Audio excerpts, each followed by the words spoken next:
how do you fix a word that's broken? A word we need when we bump into someone on the street or break someone's heart. In our increasingly disconnected secular world, sorry has been stretched and twisted, and in some cases, weaponized. But it's also one of the only ways we have to piece together a sense of shared values and beliefs.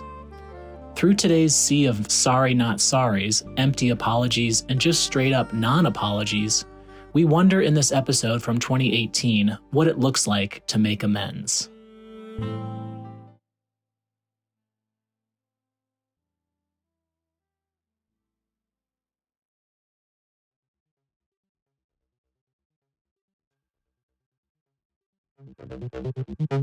First aired in 2015, this is an episode about social media and how, when we talk online, things can quickly go south. But do they have to? In the earlier days of Facebook, we met with a group of social engineers who were convinced that tiny changes in wording can make the online world a kinder, gentler place. We just have to agree to be their lab rats.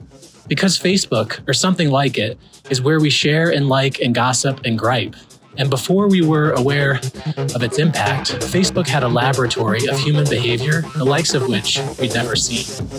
We got to peek into the work of Arturo Bejar and a team of researchers who were tweaking our online experience to try to make the world a better place. And even now, just under a decade later, we're still left wondering if that's possible or even a good idea.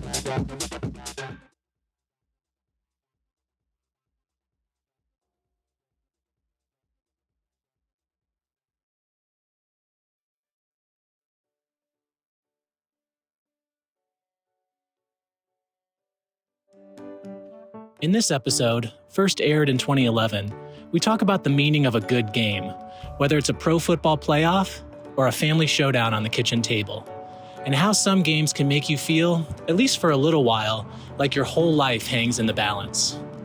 This hour of Radiolab, Jad and Robert wonder why we get so invested in something so trivial. What is it about games that make them feel so pivotal? We hear how a recurring dream about football turned into a real-life lesson for Stephen Dubner. We watch a chessboard turn into a playground where the book-by-book moves give way to totally unpredictable possibilities. And we talk to Dan Engber, a one-time senior editor at Slate, now at The Atlantic, and a bunch of scientists about why betting on a long shot is so much fun. And finally, we turn to Malcolm Gladwell about why he loves the overdog.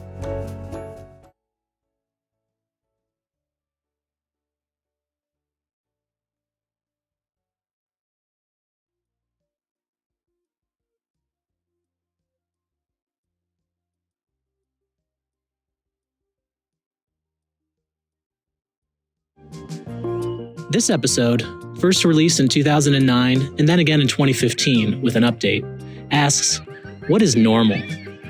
Maybe it exists, maybe not. We examine peace-loving baboons with Stanford neuroscientist Robert Sapolsky, talk to Stu Rasmussen, whose preferred pronouns were he, him, and his neighbors in Silverton, Oregon, about how a town chooses its community over outsider opinions.